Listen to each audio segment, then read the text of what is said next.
Hi, and welcome. You're listening to the X22 Report. My name is Dave, and this is episode 3967BN. Today's date is August 10th, 2026, and the title of the episode is Deep State Leverage Evaporating. Barack Obama has been flushed out. The Capitol has been reclaimed. Now, did you know a new survey found that 1 in 3 Americans feel most self-conscious about their body at the beach? More than anywhere else, summer is here. The trips, the pool days, the photos are already happening. And if you've been eating better, cutting back, generally trying, but cravings keep taking over no matter what, that's not you being weak. Your hunger hormones are working against you. This is why I'm obsessed with GLP-1 Elevate. Instead of a pharmaceutical override, it uses clinical studied plant-based ingredients like metabolate to naturally restore my body's own hunger control signals. In clinical studies, it raises GLP-1 levels by 56% and cut calorie intake by 20%. No prescriptions, no needle, just quieter cravings, real fullness, and a body I'm actually proud of this summer. To kick off summer, get 51% off only at trimwithx22.com. Every order comes with free VIP coaching for life, a 60-day satisfaction guarantee, and free express shipping with subscriptions. Once again, that is trimwithx22.com, or just click the link in the description. Let's get into the economic collapse, political and geopolitical news. Now, the deep state, the corrupt politicians, big tech fake news, the puppet masters, you could see that their leverage is evaporating. Everything that they had in place to protect their criminal syndicate is being dismantled. And there's nothing they can do to stop this. It's being dismantled within this country. It's also being dismantled around the world. Remember, they use the cartels, the gang members, and terrorism as their standing army. They used these individuals to do their dirty work. They use these individuals to push policy. They use these individuals to push this country and the other countries to where they wanted them to go. They use the agencies within this country to protect themselves. They installed certain individuals within other agencies throughout the bloated government to basically do their bidding and to protect anyone that comes, looking at what they're doing. They had these people also protect the money laundering that was going on across the country. Mayors, governors, attorney generals, they were put into place, installed in these positions to protect the money laundering schemes. This is one gigantic criminal outfit. And Trump, every step of the way, has been doing what? He's been dismantling it. He's been exposing it. Because you have to remember, the deep state players, they came at President Trump, which means they came after we the people, because they don't want the people to know that they've been running a criminal syndicate in this country. They don't want the people to know that they don't have a choice of who their elected leader is going to be. They will decide for us. Trump has completely and utterly demolished all of this. And think about it. Every step of the way, they tried to stop Trump. Now, again, I think Trump and team knew that they were going to try to stop him. He knew that they were going to overthrow the United States government. He knew that they were going to go to the extreme because he forced them into all of this. And think about what this has all been about. Trump has basically been flushing out Barack Obama because he's been the person behind the scenes driving all this. I don't mean he's the brainchild of all of this. Yes, there are many, many individuals behind him. But Trump, just to show everyone what's really been going on, he had to start at the foot soldiers and work his way up. This is what this is all about. So here we are with Fauci. We have Comey now being exposed. Brennan is being exposed. These are people below Obama. Everything leads to Obama because, again, COVID was used to do what? To overthrow the United States government. Yes, there's other agendas that they were going to use with COVID, like keeping the entire economic structure shut down for 10 years, destroying their system that they have today, reducing the population. But the initial reason for COVID was to overthrow the United States government. So think about it. They tried in the very beginning with Comey, with Brennan, with Mueller, with everyone else. Then they brought on Jack Smith. They used COVID. They did all these different things. All these people were being used to stop Trump. Who was controlling all of these people? That was Barack Obama. He's like the conductor of the criminal syndicate. Now, there are people that are dictating and giving him orders on what to do. But again, this entire process that we've been going through was to flush out Barack Obama so people could understand who's behind this. Now, remember, Barack Obama is a slick individual. He's a snake oil salesman. He's not going to come out and tell you right into your face, this is what I'm doing. He will go through other people. So if you listen to Biden, that's really Barack Obama speaking. If you listen to Mamdani, that's really Barack Obama speaking. If you listen to Al Sayed, that's really Barack Obama speaking. He will tell these people what to say and have them say it on his behalf. This is how he plays the game. And Trump let us know that everything that they had set up in D.C., it is now gone. He sent a very, very clear message that the capital, D.C., has been reclaimed by the good guys. So Trump is letting us know there is law and order. D.C. has been reclaimed, restored for the people, which means he has total control now of what's going on there. And everything else that we're seeing is basically bringing the people up to speed, letting the people know who is behind this and why they did this and how all the pieces fit together. This is why we see all the evidence coming out. You see, the general population, they might have heard some things. They might believe that there's some fraud, but I don't believe they understand how deep and wide this is. And those people who believe that COVID was a very, very deadly virus, some of them do not want to accept that it wasn't really a deadly virus, and the bioweapon actually hurt them more so than the actual virus. And this has to be brought out into the public realm very slowly because people must understand why they did this and how they used it against people. And I said this in my past reports. COVID wasn't just directed at Republicans. COVID was directed at everybody, not just in this country, but around the world.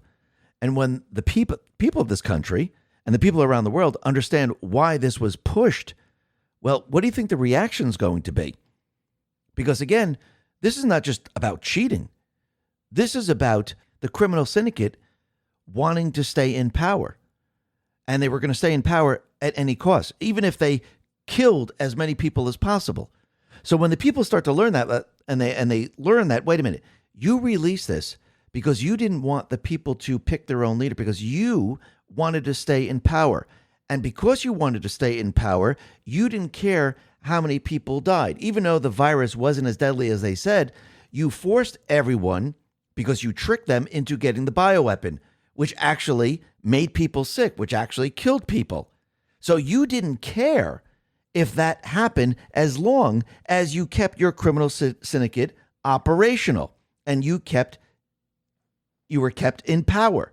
That's what people are going to learn in the end. So every step of the way, you could see this is what Trump is doing. He's showing the people what they would do to stay in power. And yes, they didn't care if they hurt people to stay in power. Just like now, the deep state players are going to become so desperate because, again, their leverage is evaporating. They're going to become so desperate that they won't care that people suffer for them to stay in power. And what I mean by this is most likely they'll try to start World War III. They'll probably use a cyber attack. They will push riots. They don't care if people get hurt. They don't care if people starve. They don't care if the power goes out. They don't care as long as they can stay in power. Now, once Trump shows everyone the first part, which he's doing right now, because the evidence is coming out against Fauci, the election rigging is coming out, people will start to understand that, wait a minute, these are the same exact people. Remember, it started all the way back when Trump came down the escalator. So the players back then, Obama, Hillary Clinton, Comey, and the rest, they were all involved in trying to remove a sitting president. Then they overthrew the United States government by releasing COVID. They pushed the bioweapon on the people. The evidence is coming out showing it's all the same people. And as we approach the next phase of this, people are going to understand, wait a minute, these people, once again, are pushing false flags, cyber attacks, riots, and everything else just to stay in power, just so they don't have to go to jail. This is what people are going to understand as time goes on. And you can see the evidence is continually coming out. And with this evidence coming out, it leads back to who? Barack Obama. He's being flushed out. Because again, who was giving the orders? These people just aren't doing this on their own. They didn't just wake up one day and Comey said, you know something, I'm going to stop the president. No, it was coordination. They were working together. Somebody was directing all of this. Who was it? That's where all this is leading. And every single day, you can see the deep state players, Obama, he's losing his grip on all of this. Remember, they brought in all the illegals under Biden. This is where Obama was able to use Biden to do all of this. Remember, Obama's never going to say anything out loud to the people. He's always going to go through an intermediary like Biden or Al Said or Mamdani or somebody else. Because again, he's hiding behind the curtain. And this is why he had Biden go into overdrive. This is why he had Kamala go into overdrive in opening up the borders. And this is why there were certain people put into place to actually do this. Trump now is basically reversing everything that they've done. And you can see every day that passes, Trump is removing all the illegals that they brought into this country. And yes, this is going to start to accelerate as time goes on. Already, the federal immigration authorities have arrested more than 1,200 people in Atlanta area during a recent enforcement operation, including 720 individuals who have been convicted or have charged with criminal offenses. So the operation was dubbed Operation Safe Community in Atlanta, and all of a sudden they found all these illegals there. Boom, they're gone. And think about what else they just did. They went ahead and the federal government has formally removed or deported an estimated 900,000 illegal aliens since Trump resumed the Oval Office in 2025, and as many as 2.2 million more have self-deported. Now, the number is going to accelerate. You're going to see a lot more people because, again, the judges were basically delaying Trump from deporting a lot more illegals, or, the people that were going to self-deport. They thought, they had a chance because of the judges delaying everything. Now that the judges don't have the power that they had before and Trump is getting the rulings on his side, all of a sudden you're going to see everything accelerate. When everyone goes, hey, I thought Trump was going to deport a lot more people. You have to remember, the deep state players, the corrupt judges, they've been stopping them every step of the way. They're trying to run out the clock. They're trying to delay this. Trump is now also going after those people who have visas. Right now, he has yanked 175,000 visitors who mocked our laws. Remember, when you have a visa, you're a guest in this country. And if you're not going to abide by our laws, if you're not going to abide by the American way and you're going to mock America and you're going to fight against America, there's no reason for you to be here. So you will be removed. And this is exactly what has been happening. Karen Levitt put this out and said, under President Trump, the United States Department of State has revoked more than 175,000 visas from foreign nationals who violated the terms of their visas, committed crimes, called for violence against U.S. citizens, defrauded Americans, abused our immigration system, or endangered national security. And once again, Trump is moving at lightning speed and removing these people. And you have to remember, the judges were trying to delay all of this. Remember, they said, oh, no, the Haitians, they're a safe group. Oh, no, wait, Somalis, they're a safe group. Remember, every step of the way, they've been trying to delay what Trump wanted to do. And now they don't have that ability. That's being stripped away, and Trump is going to be able to deport many, many people at lightning speed. And I think what's going to happen as when the deep state players push the riots and they have whatever illegals they have left in Antifa, because, again, most of the people that are in this country that they brought in are criminals. You're going to see them out on the streets joining in with Antifa. This is going to make it a lot easier for Trump and team to deport these people because, again, if they're having an insurrection against this country and they're illegally in this country, well, it's going to make that process that much easier because, again, you don't have to go searching for them. They're all in the blue cities. They're all burning them down. They're in the different towns. They're causing mayhem and havoc. It makes it a lot easier to say, hey, military, go after these people, round them up, and ship them out of this country. So, yes, that is definitely what we're going to see in the end. And it's going to be absolutely glorious because, again, the deep state players are falling right into this trap. And you have to remember, the fake news, they are put in a place, they are paid, just like certain influencers, they are paid by certain foreign entities to keep the propaganda up. Natalie Winters, once again, says China-linked influence group paid to cultivate dozens of U.S. journalists and manufacture positive coverage of the Chinese Communist Party. CNN, NPR, New York Times, Washington Post, Reuters, NBC, Bloomberg, Politico, and Vox. Records never released to the American public reveal 54 U.S. journalists participated in China trips sponsored by the Better Hong Kong Foundation from 2010 to 2018. The group is one of the CCP's most notorious foreign influence and propaganda organs, United Front.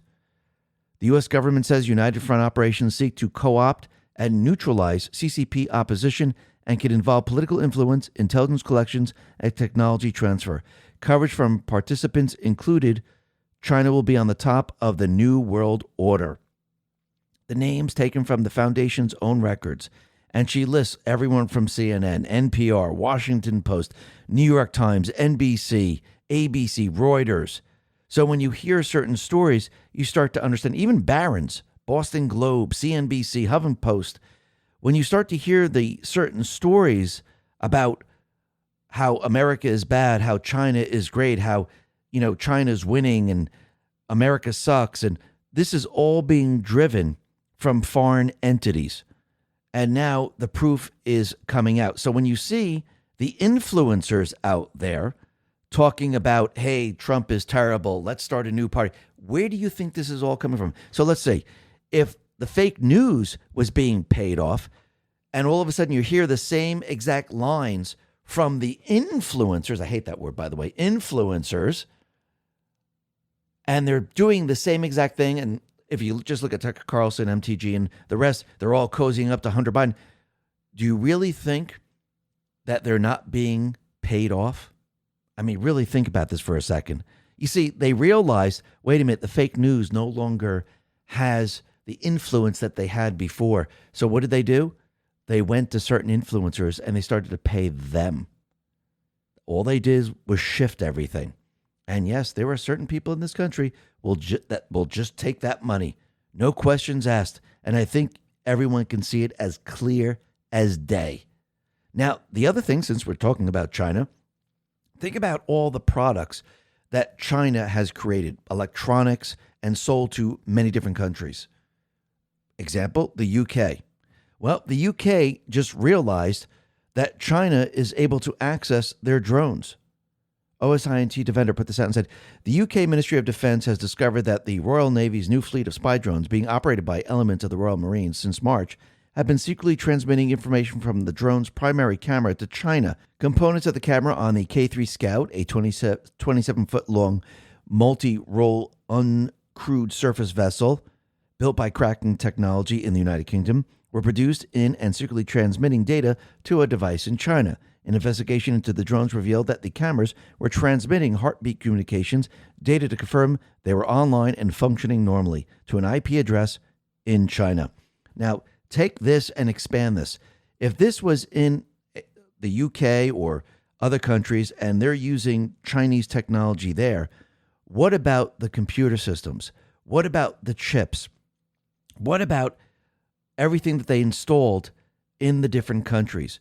Let's say there's a water filtration system that you bought the technology from China to run the system. What about the power infrastructure? What happens if you have technology from China that allows you to run the system? I'm talking about, the utility companies.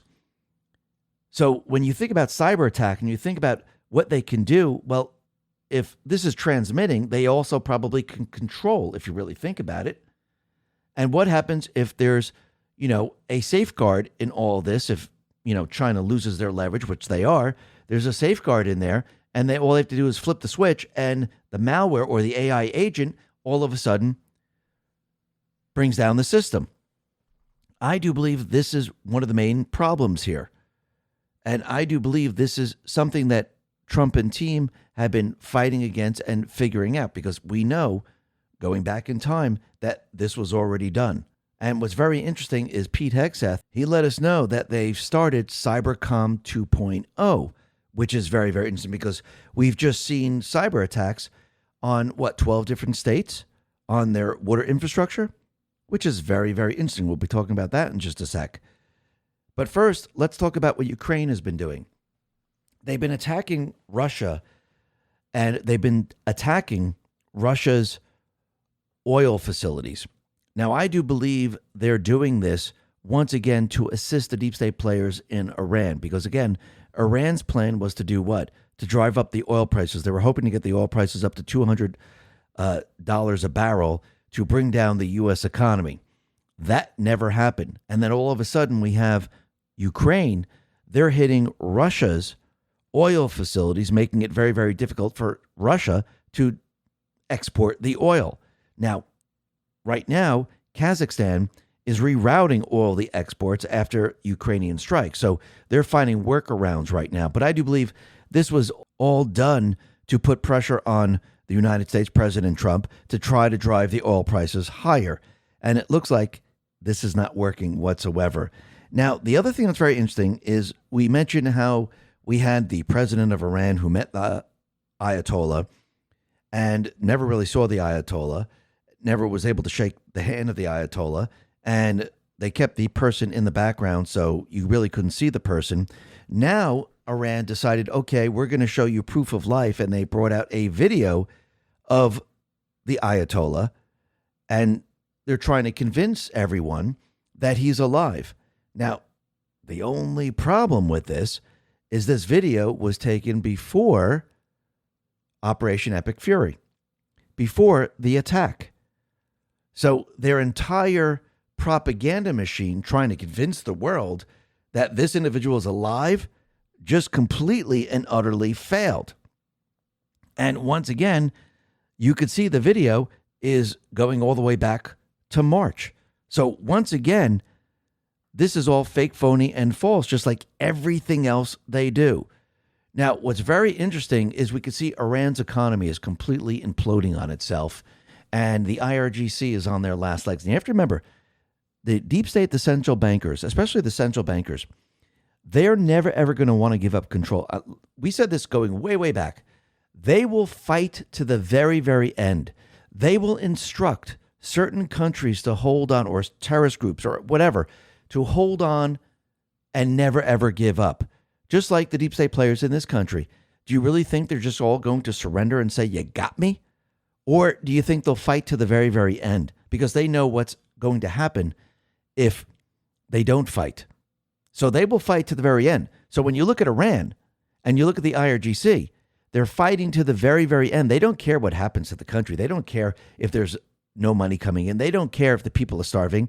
You have to remember, the criminal syndicate, they don't care about the people.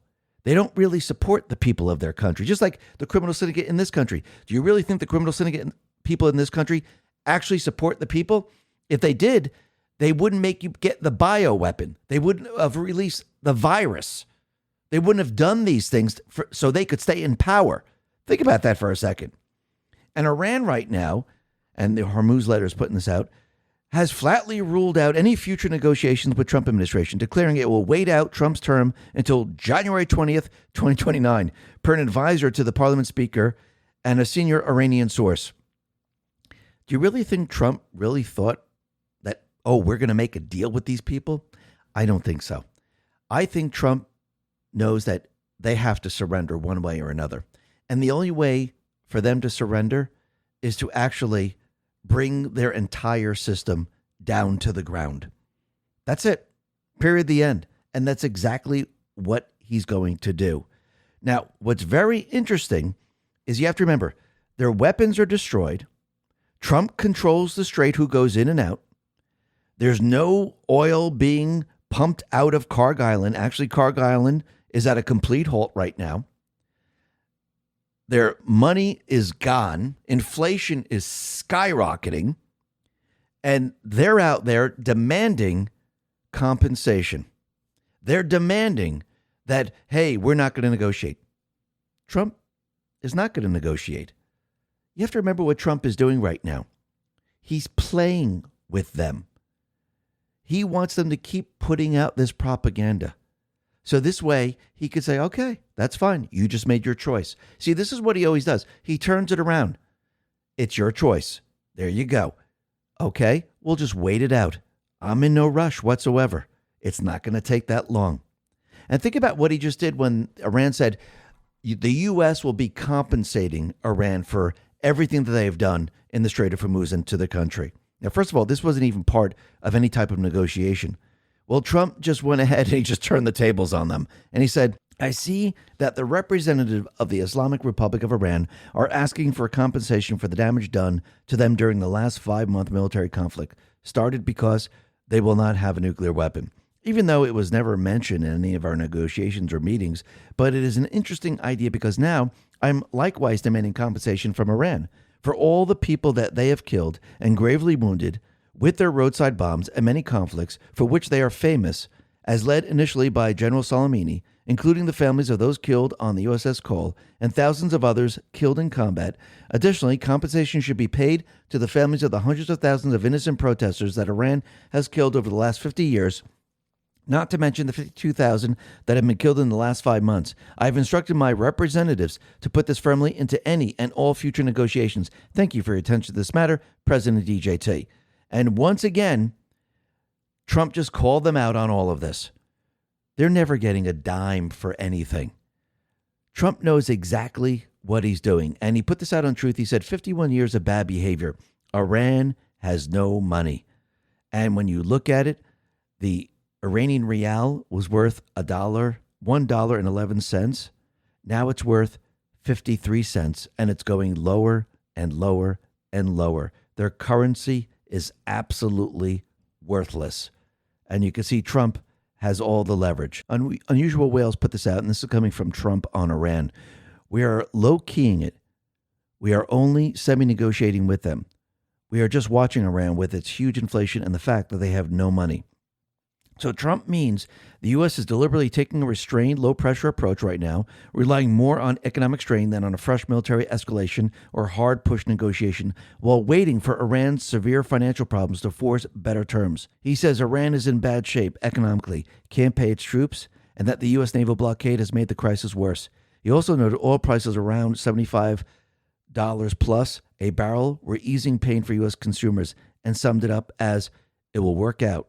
It always works out. It's like a chess game. And he's absolutely correct. He's playing the world's most important chess game that we've ever seen. And these deep state players, the central bank, believe they have the upper hand. They don't. Remember, Iran has no weaponry.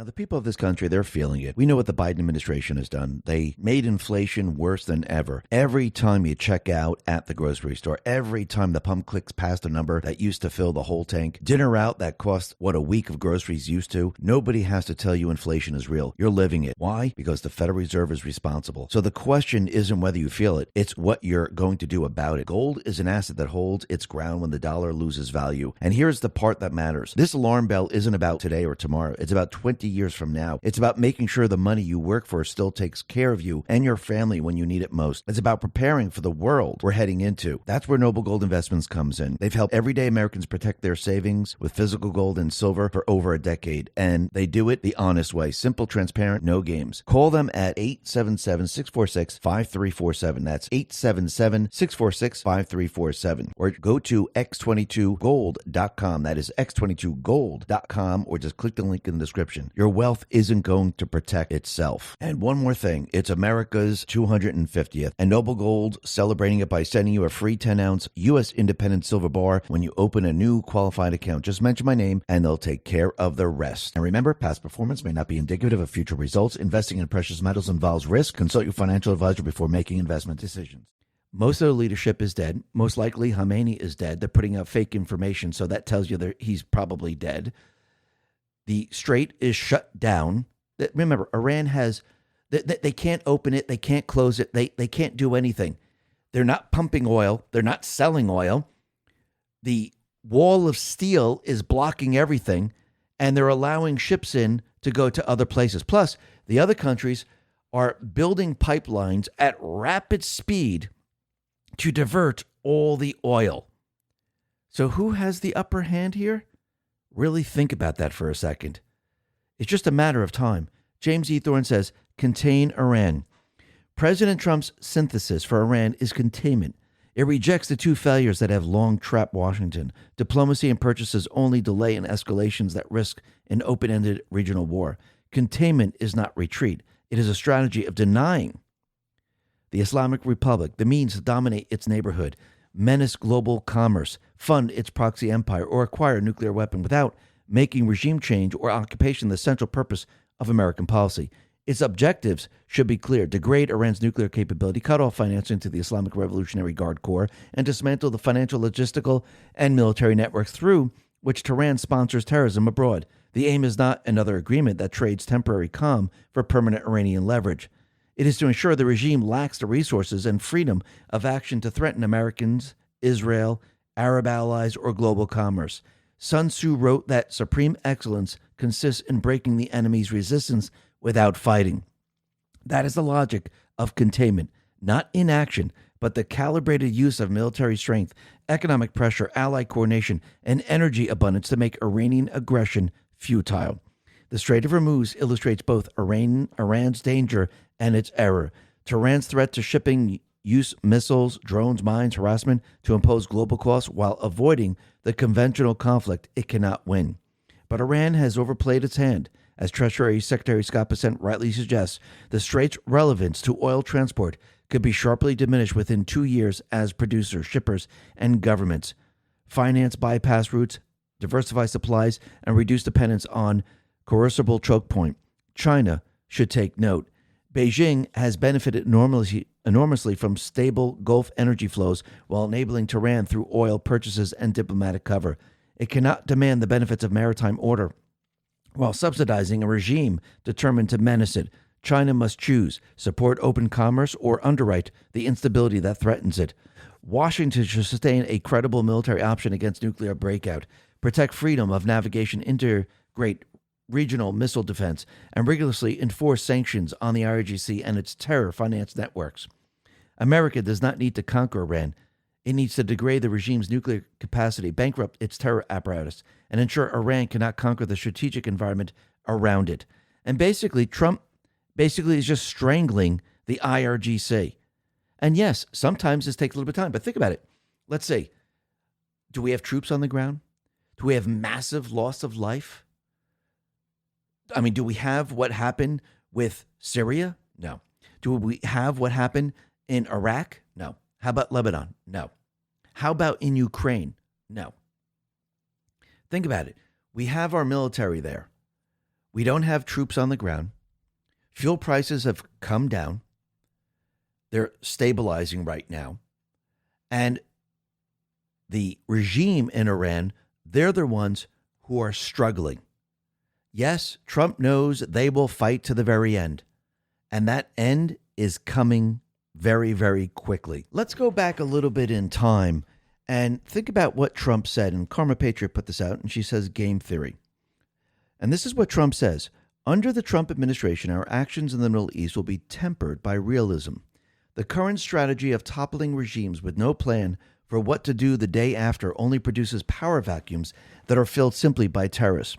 Gradual reform, not sudden and radical change, should be our guiding objective in the region. We should work with any country that shares our goal of destroying ISIS and defeating radical Islamic terrorism. We're going to form new friendships and partnerships based on this mission and this mission alone. We will not talk about numbers of troops or our plans for further military activities. Conditions on the ground, not arbitrary timetables, will guide our strategy from now on. America's enemies must never know our plans or believe they can wait us out. I won't say when we're going to attack, but attack we will, President DJT. And this is what Trump is doing right now.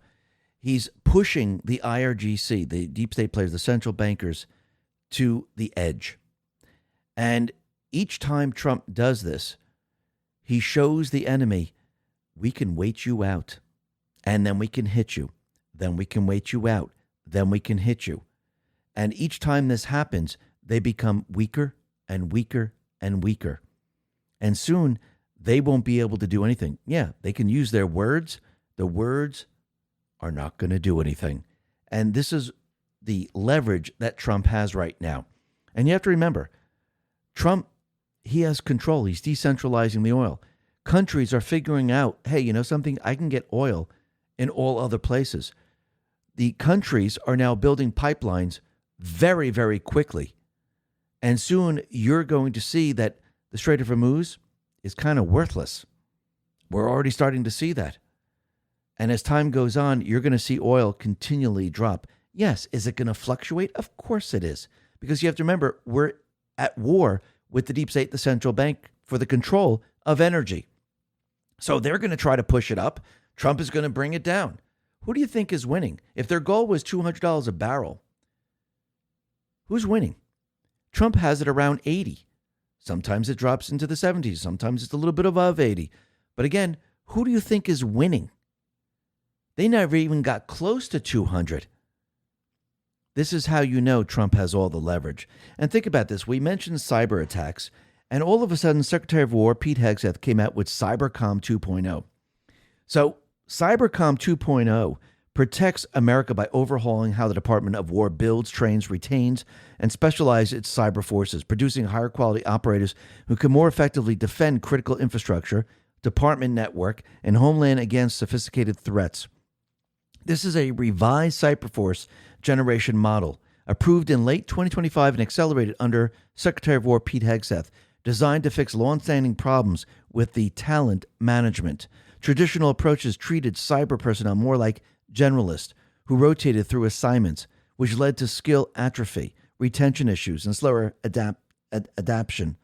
Cybercom 2.0 shifts to a quality over quantity approach focused on domain mastery, specialization, and agility. I wonder what he's preparing for. Cybercom 2.0 makes U.S. Cyber Command existing missions defending the nation from malicious cyber actors, securing Department of War networks, and supporting combatant commands more lethal, precise, and sustainable.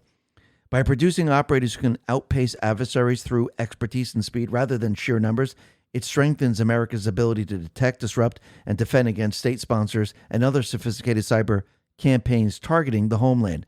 Implementation is ongoing, with full effects expected to scale over the coming years. So you think he's preparing for something? Most likely, yes.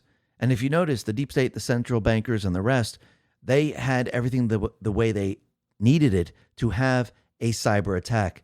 Now that Pete Hegseth is creating Cybercom 2.0, he's putting people in with real skills that are going to basically counter what they're going to try to do. So, yes, if we do see any type of cyber attack, if we see maybe the water infrastructure get hit, maybe the power go out, do I believe that Pete Hegseth and team, that they will be prepared and ready to counter all of this and bring things maybe back right online very quickly? I do believe so. So it looks like they're preparing and getting ready for what is coming. And what is coming? Well, when the evidence comes out on what they did to this country and actually the world, you don't think the deep state players are going to fight back? Of course they are. I mean, think about what Senator Ron Johnson just produced. Dr. Fauci was concerned in January 2021 that the second dose of the COVID shot theoretically could be associated with the miscarriage in the first trimester. Senator Rand Paul and I released, he says, the text between Anthony Fauci, Rochelle Walensky, and Vivek Murthy below. While I've been conducting oversight for years, now that we have the documents and Fauci's government-issued phone, my investigation has only just begun. So wait a minute. He lied to the American people saying that this was safe and there are no side effects. And wait a minute, the fake news said this. We had the other presidents, Obama, Clinton, and Bush, come out and say it's safe and effective. We had all these people telling us this. They all lied. And now that Ron Johnson and Rand Paul have his phone and the information, it's showing that he directly lied to Congress, directly lied to the people, and they knew that the bioweapon was harmful to the people. Think about this for a second. Wait until they tell everyone that the bioweapon gave everyone COVID, and every time you took a booster, You got more of the COVID, and you also got other ailments. So what are they doing right now? They're bringing everyone into the fold. They're bringing everyone to where they need the people to be, to show them that this is what the deep state players did to stay in power. They decided we will hurt the people. Period. The end. That's it. That's what everyone is witnessing. And think about it. Think about what we're seeing today. Trump has the deep state players exactly where he wants them. He's using communism and socialism against them. Every time people hear communism and socialism, it doesn't matter if it's a Muslim, because if you look at Mamdani and the rest, they all want the same thing. And when you look at this, this is what they've been doing for a very long time. Remember, Obama is not going to come out and tell you this. Obama is going to use these people to tell you what they're trying to do. He uses them as his mouthpiece. Now think about this. Think about what Trump has been telling everyone. Marxism, socialism, communism. Think about what Schumer is saying and Bernie Sanders is saying. They're all repeating the same thing. And what's very interesting is that Rival Lepogam put this post out, and he looked at what was going on in Nazi Germany compared to what the D's are doing today. And basically, it seems that they convinced everyone that Hitler was far right, when actually, in reality, he was far left. This is what he says. We pulled off the biggest ideological scam of the 20th century, sticking Hitler in the far right box.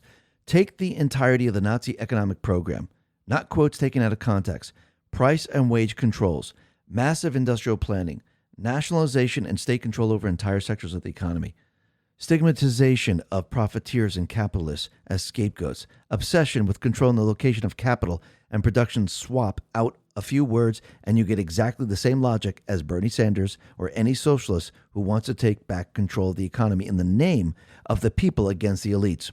National socialism wasn't right-wing because it was authoritarian and racist. It was socialist in its economic structure and in its method, designated a scapegoat, concentrating power and planning. Calling it right-wing allowed the left to wash its hands of all economic totalitarianism for 80 years. And that's exactly what's still poisoning political debate today. Absolutely. And it's as clear as day. I think everyone now can see it. And this is why Trump is continually calling the communists, the socialists out over and over and over. And think about it. Like we said before, El Sayed, Mamdani, and the rest, they are the mouthpiece for Obama. And it looks like El Sayed is in trouble. And it seems that he's going to be meeting with Obama because he's having a problem with the black voters. Joe Lange put this out and said, even more evidence that El Sayed has a massive problem with black voters. His internal poll numbers must be devastating. He just won the Democratic nomination and he's already calling Obama, begging for help with the black vote. When El Sayed says he hopes Obama will campaign for him, that means Obama doesn't even want to openly associate with him. Why? Isn't Obama the biggest Muslim Brotherhood supporter in America? Why wouldn't he jump at the chance to promote El Sayed? And why didn't he campaign with him in the primary? Answer, Hassan Piker. Obama is a traitor and corrupt as hell, but he's not a complete idiot. Hassan Piker is completely toxic, especially to the black vote. There's nothing that will change that, and El Sayed's association with Piker is going to make things much worse for him. El Sayed is massively struggling with the black vote, which means he will lose in embarrassing fashion. Obama is his only chance to make it close, and it sounds like Obama is distancing himself from Hassan Piker and El Sayed too. But why? Obama already knows that he is in massive legal trouble for treason. Q drop 603. Today, former President Barack Hussein Obama formally retained counsel. God bless you all. Why would Obama hire an army of high-priced defense lawyers back in 2018? Q drop 1573. June 20th, 2018. Reread drops 302 mod. DOJ forced to supply Rod Rosenstein fireworks. Rank and file testifying as informants. Hussein White House senior staffer on record. Payne, House of Cards, these people are sick. Doctors treating. A bunch of DOJ and FBI officials involved in Obama's spy operation and frame job of Trump for Russian collusion have already flipped. Rosenstein, Baker, Strzok, Page, Orr, and more. and now an unnamed Obama White House senior staffer. But that's not all. More Obama staff have flipped. What we're leading up to? Mass arrest for treason.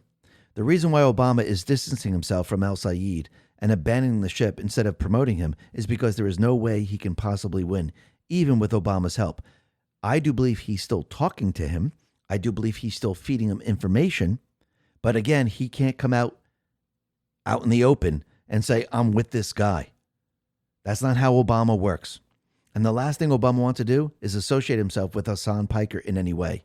Why? Obama is in serious legal trouble. Absolutely. But he will operate behind the scenes. And that's exactly what he's doing.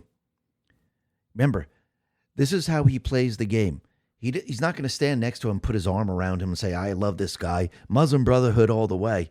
He will do everything behind the scenes, just like with Biden. He didn't come out and say, listen, I'm talking to Biden right now. I'm telling him what to do. He pretended that this is all Biden. I have nothing to do with this. When in reality, he had everything to do with it. Now, think about this. Obama used USAID to basically fund the mass protesters in California against ICE and other protests. Wall Street Apes put this out and said, Nick Shirley goes to visit the nonprofit Chirla and shows proof Democrats have funneled them 80 million taxpayer dollars. That money is proven to be used to fund mass protests in California against ICE and other protests. They also are co-sponsor of the Stop Nikki Shirley Act. Keep in mind, this is the nonprofit Gavin Newsom sends money to, and then they have been proven to donate some of that money back as policy donations to Newsom. Plus, Obama used USAID to fund protests, to fund Antifa, to fund all of this. So once again, you can see Obama is behind all of this. I do believe that Obama's mother actually worked for USAID. Isn't that interesting? And think about it. The black population, the brown population, they're not on board with communism or socialism. And Trump let us know this. The black and brown voters don't want communism or socialism. Not surprisingly, they are flocking to the Republican Party. They remember that Abraham Lincoln was a Republican, President DJT. Absolutely. But you could see like Marjorie Taylor Greene, Thomas Massie, Tucker Carlson, Joe Kent, and the rest, they're all being influenced, paid by foreign entities. And they keep attacking Trump. I think as time goes on, and of course, yes, they're all interviewing Hunter Biden. As time goes on, what people are going to start to realize is that they were never on board with anything. They were always against America. She Thinks Freely put this out and is referring to Tom Massey. And Tom Massey put this out on X and says, 10% of all debt accumulated in the 250-year history of this country will be incurred in the first half of Trump's second term, with Mike Johnson and John Thune leading Congress. I'm unashamed to have been kicked off team debt for not going along with this. So that's interesting, but he's absolutely wrong. She Thinks Freely corrected him. Thomas Massey can't GTFO, get the F out of Congress soon enough. The hubris with which he presents these nonsensical narratives to the American people is insulting. Trump's first-term debt increase was about 28% of the debt existing when he left office, lower than Reagan, both Bushes, and Obama under Massey's metric. After removing the estimated deficit impact of COVID relief legislation signed during Trump's term, it falls to roughly 16%, the lowest of any completed presidency in at least 4 decades. Again, Massey's a clown. Every step of the way, this is what people are seeing. And Marjorie Taylor Greene is a clown. Tucker Carlson is a clown. Again, they're trying to split MAGA in the end. That's really what they're trying to do. Their instructions from whoever's influencing them is to split MAGA, because MAGA is a force. And MAGA is not, falling apart. The people aren't leaving MAGA saying, oh, it's awful. Because again, if that was true, why would they vote for Trump's endorsements? Why wouldn't they vote for the other Republican person? Think about that for a second. You would see a split, wouldn't you? But you don't. Ask yourself a simple question. Why? Because again, everyone coming out saying this is wrong. Now, the other thing that happened is that Trump was at Bedminster, New Jersey. He was attending the Live Golf New York tournament, and all of a sudden we had a couple of planes fly into the region, and NORAD scrambled the F-16 fighter jets, and they actually went after the small prop planes and basically fired flares. And it seems that these planes, they went into restricted airspace, and the civilian pilots are supposed to avoid the restricted airspace. Tony Sirica says these two didn't. Jets intercepted and escorted them out. No drama beyond that. This isn't even the first time this happened over Bedminster recently. Back in July, during the World Cup final at MetLife Stadium, NORAD had to intercept 3 aircraft violating the same type of TFR. In 2 of the cases, the F-16s even dispensed flares to get the pilot's attention, which civilians in the area could see. So we're looking at a pattern of general aviation pilots either not checking the NOTAMs or just not giving a damn. Either way, NORAD doesn't mess around with the presidential airspace violations. The military took the opportunity to remind pilots via X to check NOTAMs before every flight and lay out the interception protocol. So basically, at this point, it seems like they were just flying in the wrong area and they didn't realize that this was restricted airspace. So as of right now, it seems like nothing really happened, but again, it's good that NORAD was up there in a split second and intercepted these planes. But there was no foul play, no threat, just a couple of pilots who either got sloppy or weren't paying attention. And again, people saw this and everyone, of course, freaked out. So once again, it seems like everything's okay. Now, the other thing we could see is that Trump, he's showing everyone that there were certain individuals that actually vandalized the reflecting pool. They cut into the lining, and they should be held responsible for all of this. Accountable, I should say. He put this out on Truth. He says, alert, a National Park Service career employee, a highly credible witness, saw David Hearn, act blue, in broad daylight vandalize the reflecting pool by violently ripping and tugging at the pool's somewhat delicate coating. The National Park Service employee provided this witness testimony to the U.S. Attorney's Office in early July, as seen below. Numerous other events took place, including using an acid-like material on the just installed grass adjoining the pool. On it were written the letters 8647, a phrase probably gotten from James Comey. There was substantial other damage to the reflecting pool also, but unfortunately, there is no video or proof other than the damage itself. We're working on the pool and it will reopen shortly. As with many jobs, there was also some contractor error done by rushing the job for a July 4th opening, but it was a very small area of this massive pool and was relatively inconsequential. Security cameras have been and are being installed. Thank you for your attention to this matter, President DJT. So it looks like the contractor's fixing what they messed up, but there was definitely vandalism that was occurred by an individual who belonged to Act Blue. And that is a money laundering operation for the Democrats. And if you go back in time, when you had the BLM riots, people were donating to BLM. BLM was basically laundering that money into Act Blue that went into the Biden campaign. Think about that for a second. Now, the other thing that we could see is that Trump, he announced that Will Scharf will become the assistant to the president and White House counsel, replacing a man, David Warrington, who has done a truly outstanding job as White House counsel. And before that, for my presidential campaign, David will be going on to the private sector. Will has done an amazing job in his current role as White House staff, Trump says, and also served as chairman of the National Capital Planning Commission. I know Will well. He previously represented me in numerous cases, including the Supreme Court during the Biden administration's corrupt and illegal campaign of weaponization.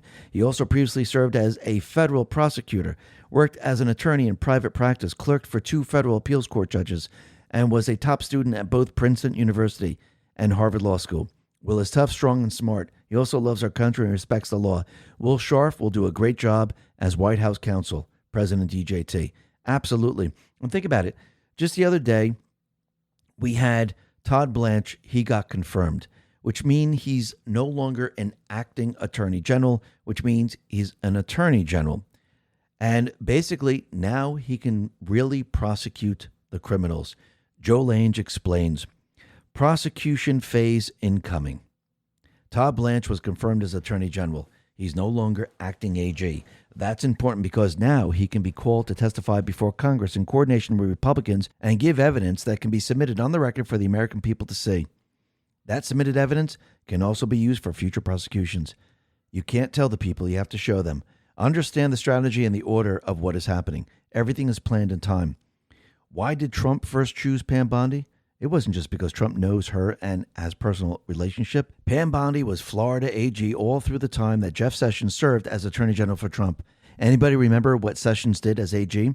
He launched not one, but two secret investigations using special prosecutors assisting Inspector General Horowitz. The first one was Huber, who was revealed in congressional testimony after he had already been investigating for many months. He was investigating many conspiracy involving the Clintons and the Obama administration corruption. Q drop, 1318 May 8th, 2018. Why did Sessions secretly engage Huber? Why did Sessions reveal Huber? Timing is everything. Huber handed off some of those investigations to Durham, who was also in the public realm and appointed by AG Barr to look into the framing of Trump for Russian collusion. Everyone assumes that both of these special prosecutors are no longer serving in any capacity behind the scenes. That's a mistake. I believe they have been assisting another secret prosecutor that Sessions appointed. Q drop 2603, December 12, 2018. Goodbye, Mr. Rosenstein. RR still overseeing SC. Scheduled for tomorrow. Where's Huber? Nobody's above the law. The world is watching. What if there's another prosecutor outside of D.C. assigned by Sessions with the same mandate authority? One for the history books. Not long now. Another secret prosecutor outside of D.C. just like Huber. Where? How about Florida? Who? How about U.S. Attorney Jason Redding Quinones of the Southern District of Florida, the prosecutor in charge of the RICO conspiracy investigation looking into all kinds of corruption. The prosecutor will usher in the prosecution phase. Why Florida? Two good reasons. Trump lives in Mar-a-Lago and can keep up to date on the investigations. It also helped keep the investigations under the radar through his first term and while Biden was president. Bondi was also the AG of Florida at the time, so Quinones could also keep her up to speed on the investigations. That would prepare for her appointment as Attorney General. Quinones became assistant attorney in Florida in 2018 before Sessions resigned. Coincidence? Before that, he worked as a national security official in the Department of Justice National Security Division. I believe that's where he was gathering a lot of evidence on the ongoing investigation. He is also an active member of the Judge Advocate General Corps, JAG, as colonel in the U.S. Air Force Reserve. That makes him a bridge between the civilian and military investigation. And here's something else I don't think a lot of people know about Jason Quinones. He currently serves as the senior reserve legal advisor to the staff judge advocates of U.S. Central Command, providing counsel on national security combat operations and intelligence matters. His dual role as a federal prosecutor and military judge advocate continues alongside his duties as U.S. Attorney for the Southern District of Florida. I believe Jason is the other prosecutor outside of D.C., assigned by Sessions with the same mandate authority as Huber. I think he's been working on these investigations since 2018 alongside Huber and Durham, and I do believe he might be right. Again, all of this is not by coincidence. It's not by chance. Remember, Trump, he planned this a long time ago. His entire plan was to bring down the deep state structure, expose it, bring it down, bring these people to justice. And he just didn't leave it to chance, just like when he builds a building. He doesn't say, hey, I'm going to build this skyscraper and hopefully it goes up right. Hope people have the right materials. I don't know how this is. It's planned out very purposely to make sure everything goes right. And sometimes, yes, you might have to go left. You might have to go right. You might have to make different decisions. But again, it's planned. So when we look at John Thune, who just confirmed a lot of Trump's nominees. Yes, there are certain individuals that have not, like Carrie Lake, for example, but it looks like Tillis decided to take her off the list, and she is not approved, but she'll have to wait until the Congress comes back into session. And do you think Trump left the midterms to chance? Oh, I hope we get the Save America Act. I hope we use voter ID. Or do you think he timed this one way or another? Do you really think that the Senate was going to stay in session during the summer hours? Or do you think Trump is waiting for the last minute to actually move forward with the plan? I mean, really think about it for a second. I mean, as of right now, John Thune is sending the United States Senate home for a massive 37-day vacation. He's scheduled 11 fake pro forma sessions during the break. And it's going to start on Monday, today, August 10th. And it will resume on September 14th. So is this going to give enough time for them to vote on the Save America Act? Yes, there'll be enough time. Will there be enough time for the states to implement? No. And I do believe that's where the executive order comes in. Now, let's say the plan doesn't go as the way he thought it was going to go. And let's say John Thune and the rest, they don't do what they're supposed to do. He can always pull out the executive order. He can always say, okay, look, we have a rigged election. The proof is here. Remember, he's timing this. Bring this out in September. Show everyone that the elections are a national security threat and use the executive order. Now, I do believe he wants the Save America Act because, again, this will be law, and then he can use the executive order on top of that. Once again, since it's so late, the deep state players will think that, wait a minute, we don't have to worry about this because there's no time for the states to put any of these things into practice. It's impossible. And I do believe this is why he waited for the last minute, because, again, you don't want to give the deep state players too much time to create a plan to counter what you're trying to do. You hit them at the very, very end. Is the Save America Act actually for the midterms, this election? No, not really. The Save America Act is going to be for the presidential race. The Save America Act being voted on now is really probably just for the executive order. And this way he has something to back it. He'll still have something to back it because he'll show everyone that the elections are rigged. So I think he's timing this absolutely perfectly. And what's very interesting is Eagle Ed Martin put this out on X and says, all hands on deck. Now, where did we hear that before? Well, LASQ put this out and says, all hands on deck, pointing to post 2405. In 2405, this is November 4, 2018, it says, all hands on deck, we will protect the vote.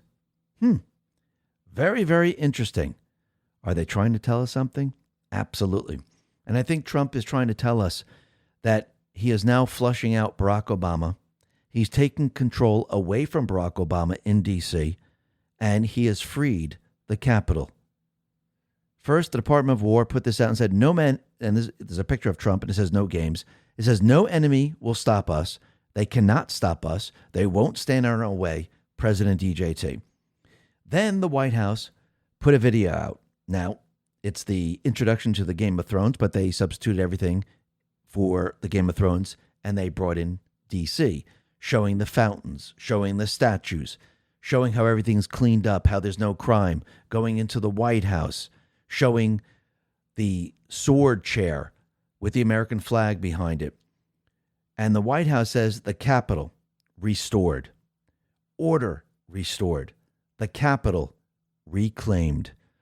So when you hear this and you watch the video, I do believe what Trump is telling us is that Barack Obama is no longer in control. The shadow government is no longer in control. The Capitol has been reclaimed. And now the patriots have that control. You see, every step of the way, the deep state players' leverage is evaporating, like we said in the very beginning. And soon they'll have no leverage for anything. Doesn't mean they still can't try to attack, because that's what criminals do. They attack to the very, very end. And Trump, I do believe, is counting on this. And I do believe everything that we're witnessing right now is to basically flush Barack Obama out. You have to remember, Barack Obama stays in the background. Barack Obama stays behind the curtain, and he uses the other mouthpieces to push his message. I think what Trump is doing right now, with all the evidence that's coming out, all the pawns that you see right now, well, when you remove all the pawns that are protecting the king, well, all of a sudden, you're going to see Obama in the spotlight. And actually, if you look at the post, it says the Capitol reclaimed, and there's actually a crown, which is very, very interesting. Reclaimed from the king who is running it. And then if you look how long the video is, it's 1 minute, 8 seconds. That brings us to post 108, November 5th, 2017. It flushed Barack Obama out. Why is this relevant? Very, very interesting.